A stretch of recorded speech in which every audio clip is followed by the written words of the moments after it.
안녕하세요, 수입니다. 오늘은 절대 쓰지 말아야 할 최악의 대화법이라는 주제로 함께 하겠습니다.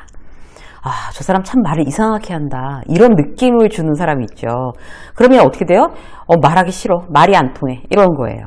그런 말을 대놓고 그 사람한테 하지는 않지만 누가 면전에다 대고 이제 그렇게 얘기를 하겠어요. 그런데 뒤에서는 그런 험담을 할 수 있어요. 나만 모를 뿐이지. 그래서 나는 과연 말이 잘 통하는 사람으로 지금 이야기를 하고 있나? 우리가 중간중간 점검해 볼 필요가 있어요. 지금 예전에 이제 제 직장 생활을 생각해 보면 저처럼 막 밀어붙이는 직장 상사랑 참 일하기 힘들었을 것 같다.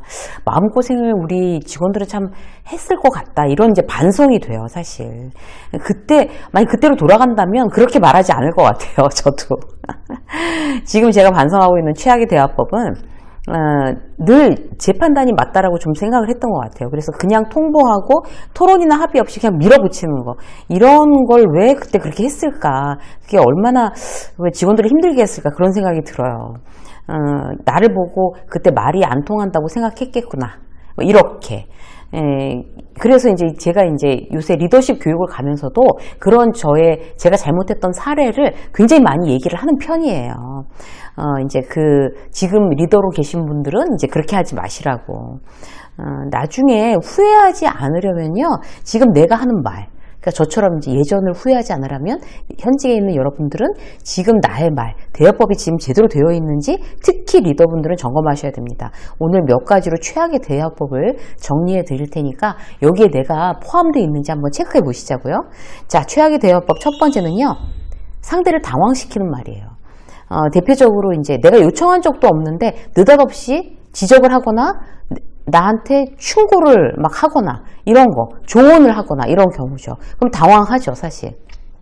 예를 들어서 이제 후배들이 자꾸 거슬리는 거예요. 액세서리를 너무 심하게 이렇게 큰 걸 하고 온다고 치자고요. 그러면 야, 너 그 액세서리 때문에 목 디스크 걸리지 않니? 이렇게 얘기를 한다든지, 목 괜찮아?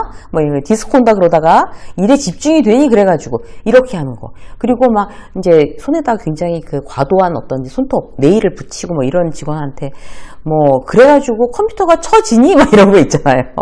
이게 훅 들어와서 사람 당황시키고, 그럼 속으로 어떻게 생각해요?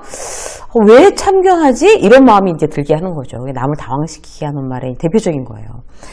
또 후배를 보고 얼마 돈 모았니? 월급의 반은 모아야지 나중에 후회 안 한다. 이게 이제 그 후배를 생각하는 진심이라 하더라도 사람 당황시키는 거 마찬가지예요.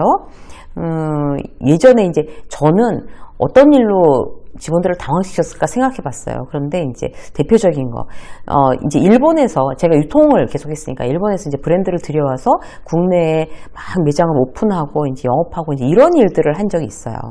근데 이제 일본에서 브랜드를 이제 들여오고 이러다 보니까 일본 사람들이랑 얘기를 해야 되는데 통역을 시키니까 이게 너무 답답한 거예요. 그래서 제가 이제 새벽에 일본 공부를 시작했어요. 그러면서 저는 공부를 하는데 직원들이 공부를 담당자들이 안 하니까 일본어 공부를 하라고 얘기했어요. 근데 안 하는 거예요. 나중에 열받아서 만약 그야말로 큰 누나가 막내 남동생한테 잔소리하는 것처럼 공부 안 할 거야 이제 이렇게 한 거, 이런 식의 조언, 그야말로 야단치듯이 하는 조언, 이게 절대적으로 그때 왜 그랬을까, 전혀 안 먹혔을 것 같다는 생각이 드는 거죠. 얼마나 그 직원들을 당황했겠어요. 그래서 최악의 말 첫 번째는 당황시키는 말입니다. 상대를 당황시키게 하는 말, 내가 갖고 있는 지금 이런 사례 중에 어떤 게 있지? 여러분들 이제 체크하셔서 이제 걷어낸다 생각하시면 좋을 것 같아요. 두 번째, 마음을 닫게 하는 말이에요.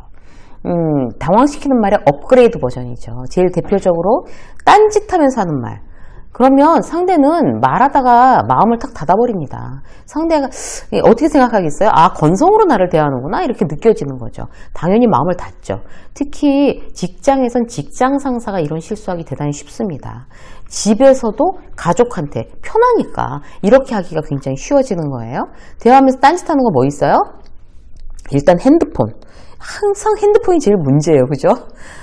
말하면서 메시지 오고 카톡 오면 그거 이렇게 들여다보고 읽고 답장하면서 건성건성 얘기하는 거. 또 전화 오면 또 받는 거. 대화의 맥이 끊기는 건 물론이고요. 상대는 나랑 말하기 싫은가 보다, 저 사람. 내가 그렇게 우습나? 이렇게 생각해요. 이런 생각 들죠. 한마디로 존중받지 못한다고 느끼게 되면요. 내가 설사 칭찬을 하더라도 후배가 존중받지 못한다고, 내가 막 계속 딴짓해가지고 존중받지 못한다고 생각하면 마음 닫는 거예요. 지난번에 이제 1대1 코칭 시간이 있었어요. 근데 저 같은 경우는 제가 돈을 받으면서 하는 유료 코칭이기 때문에 1분 1초도 그걸 그냥 이제 허비하면 안 된다고 생각하고 굉장히 초집중을 하는 편이에요. 그런데 상대는 비싼 돈 내고 왔는데 굉장히 귀한 시간이잖아요. 근데 지난번에 어떤 일이 있었나 하면 막 얘기를 이제 코칭을 하고 있었는데 전화가 오는 거예요. 그러니까 그분이 제가 잠깐 전화를 받겠습니다. 그런 거예요. 그래서 그 유료 코칭을 하는 상황에서 전화를 받는다 보니까 굉장히 급한 일인가 보다 이렇게 생각을 했어요. 받으시라고 이랬더니 그분이 친구들이랑 주말에 만나는 장소에 대해서 누가 몰라서 물어봤나 봐요. 그걸 막 어디서 내려서 어떻게 하면서 막 설명하는 거예요. 하나도 안 중요하잖아요. 그래서 제가 당황했어요, 오히려. 그래서 뭐지, 이분은? 그 모습 보고 이제 코칭 방향을 이제 완전히 수정했어요. 지금, 그 코칭 방향 자체가 원래 지금 얘기하고 있던 게 중요한 게 아니라 어떤 이런 부분들. 그러니까 그분도 어떤 그 리더로서 직원들과의 관계 때문에 오신 분인데 지금 어떤 그런 잘못된 부분들에 대해서 깨닫지 못하고 있는 거. 이런 부분에 대해서 이제 코칭 방향을 수정해서 말씀드렸던 생각이 나요. 또 딴짓하는 거 뭐 있어요? TV 보면서 이제 TV 보면서 얘기하는 거죠. 건성으로. 그리고 이제 이 사람하고 얘기하고 있는데 저쪽에 김대리가 지나가고 있으면 김대리 이러면서 이제 중간에 막 얘기하는 거 이런 거 대단히 문제됩니다. 나는 막 보고하고 있는데 직장 상사는 모니터 쳐다보고 있어요. 나랑 눈도 안 마주치고. 그러면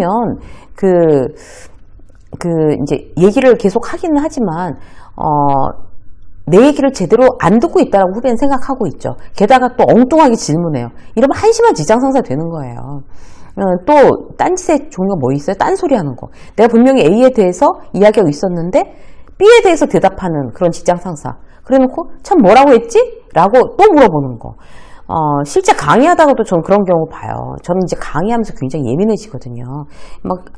이제 듣는 분들이 졸아도 안 돼, 집중해야 돼, 내 강의는 중요하니까, 이거에 대해서 굉장히 강한 스타일이에요, 제가.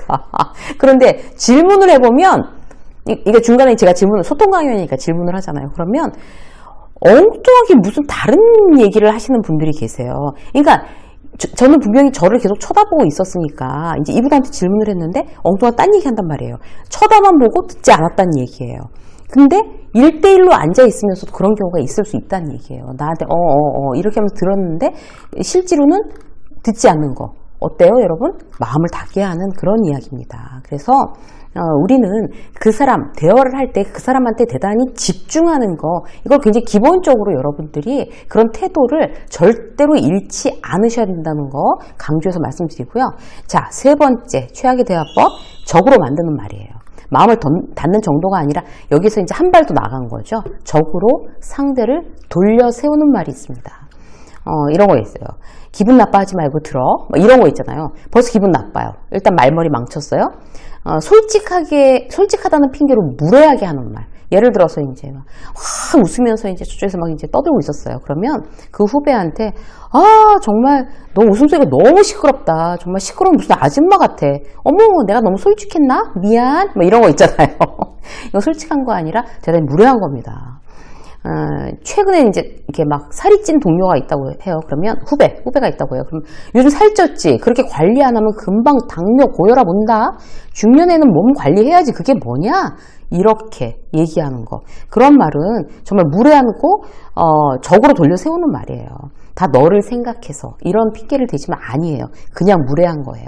한 번은 넘어가지만 두 번째가 되면 적으로 돌려 세울 수 있습니다. 그래놓고 아니 팩트잖아. 내가 왜 기분 나빠해? 내가 틀린 말 했어? 살찐 걸 그럼 날씬하다고 하냐? 친구 걱정도 못해? 이런 말 역시 점점 더 불난 데다 부채질 하는 거죠. 또 대표적으로 어떤 거 있어요? 중간에 딱 끼어드는 대화. 대단히 비호감으로 보일 수 있어요. 그러니까 A랑 B랑 얘기하고 있는데 갑자기 내가 딱 끼어들어서 그건 그게 아니지. A, 네가 오해한 거야. 누가 중간에 심판봐달라고 얘기했어요? 그렇지 않잖아요. 아무도 요청하지 않았는데 어떤 사람들의 대화에 끼어드는 거, 이것도 굉장히 상대를 불쾌하게 할 수 있습니다. 남의 얘기 듣고 있다가 말을 보태지 마세요. 그냥 물어보면 그때 대답하는 거예요. 둘의 문제는 당사자들끼리 알아서 싸우도록 모른 척 하시는 게 최고입니다. 그냥 침묵으로 내버려 두는 게 가장 좋은 방법이에요. 한 가지만 더 말씀드리면요. 평가하는 대화, 타인을 평가하는 투로 대화하는 습관 붙어 있으면 본의 아니게 상대를 적으로 돌려세울 수 있어요. 예를 들어서 나한테 고민을 털어놨어요. 동료가. 팀장이랑 계속 요새 부딪혀서 진짜 못해먹겠다. 아무래도 직장생활 체질 아닌가 봐. 이참에 퇴사하고 원래 하고 싶었던 뭐 여행 작가나 하고 싶어. 이런 얘기를 직장인이라면 누구나 이제 투덜거리면서 푸념하듯이 한마디씩 해볼 수 있어요. 그렇다고 그렇게 정말 회사 딱 때려치우고 열받는다고 여행 작가하는 사람이 누가 있겠어요. 진심이 아닌 경우도 많죠. 그냥 그걸 하고 싶다는 얘기죠. 속상하니까 푸념한 거예요. 근데 그럴 때 상대의 속마음을 알아차리지 못하고 아주 본격적으로 진지해지는 상대는 기분 나쁠 수 있어요. 야, 네가 일의 완성도를 떨어뜨리니까 팀장으로서 당연히 못마땅하지. 그게 원인이야. 막 분석해주고. 직장생활 체질 아니라고 다른 생각하고 있으면 팀장이 바로 알아챈다. 막 이런 거. 너한테 마이너스지. 이 나이에 무슨 작가냐. 생계 유지가 여행 작가가 되겠어. 막 이러면서 여행 작가이면서도 억대 연봉 받는 분들 굉장히 많습니다, 여러분. 10가지씩 막 분석하고 누가 그런 말 듣자고 하는 얘기가 아니잖아요. 그죠? 어떤 그런 스타일 다시는 그 동료한테 조언을 구하지 않고 그 동료한테 마음을 털어놓지 않겠죠. 그래서 우리는요, 지금 어떤 이제 내가 특별히 나쁜 뜻이 있어서가 아니라 습관적으로 하는 말 중에 최악의 대화법이 있을 수 있습니다. 그래서 이런 최악의 대화법 3가지 여러분들이 절대적으로 이렇게 교집합 없도록 나 스스로를 다시 한번 이렇게 정말 긴장하고 쪼이는 거 오늘 한번 실행해 보셨으면 좋겠어요. 유쌤의 직장 수업 여기까지 하겠습니다. 고맙습니다.